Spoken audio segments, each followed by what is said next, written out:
బాపట్ల జిల్లా చీరాల టీడీపీలో వర్గపోరు భగ్గుమంది. ఎన్టీఆర్ విగ్రహ ఏర్పాటుకు టీడీపీ సీనియర్ నేత మాజీ మంత్రి పాలేటి రామారావు భూమి పూజ చేశారు. ఈ భూమి పూజ కార్యక్రమంలో పలువురు వైసీపీ నాయకులు పాల్గొన్నారు. ఎమ్మెల్యే కొండయ్య వర్గానికి చెందిన పలువురు తెలుగు తమ్ముళ్లు దీనికి నిప్పు పెట్టారు. చీరాలలో జరుగుతున్న కార్యక్రమాల వెనుక బాపట్ల ఎంపీ కృష్ణప్రసాద్ హస్తం ఉందని ఆరోపిస్తున్నారు. స్థానిక ఎమ్మెల్యేకు వ్యతిరేక వర్గాన్ని తయారు చేసే విధంగా కుట్ర చేస్తున్నారంటూ టీడీపీ పట్టణ అధ్యక్షులు గజవల్లి శ్రీనివాసరావు ఆరోపించారు. దీంతో విగ్రహ ఏర్పాటు ప్రాంతాన్ని పసుపు నీరు చల్లి మరీ శుద్ధి చేశారు పలువురు టీడీపీ శ్రేణులు.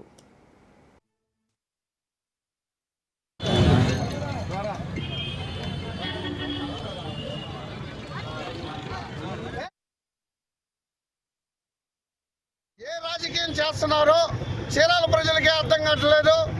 మరి మాతో పాటు కలిసి గొంగలు కప్పుకున్న కొంతమంది నాయకులు పొద్దున కూడా చూస్తే వైసీపీ నాయకులతో, సాయంత్రం కూడా చూస్తే టీడీపీ నాయకులతో బస్సులతో ఊసరవల్లిలో రంగులు మారుతూ ఈ రోజున మరి వైసీపీ నాయకుడు ఇక్కడికి వచ్చి గిడాస్తంభం సెంటర్లో మేము ఎన్టీ రామారావు విగ్రహం పెడుతున్నామని చెప్పి హఠావుటిగా రాత్రిపూట ఇక్కడ శంకుస్థాపన అని చెప్పి ఒక డ్రామా వేసేసారు.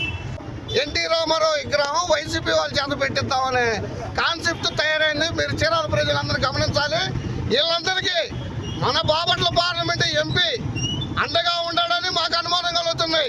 మేము ఇప్పుడు దాని ప్రత్యామ్నాయం దీన్ని బయలుపడిందని చెప్పి మేము దాన్ని శుద్ధి చేసుకుంటూ పసుపు నీళ్ళతో ఆయనకి అభిషేకం చేసుకొని ఇక్కడ ఎవరైనా తెలుగుదేశం కేటర్కి సంబంధించిన వాళ్ళు విగ్రహం పెట్టాలంటే వాళ్ళు పెట్టాలి, కానీ వైసీపీ నాయకులు కాదు అని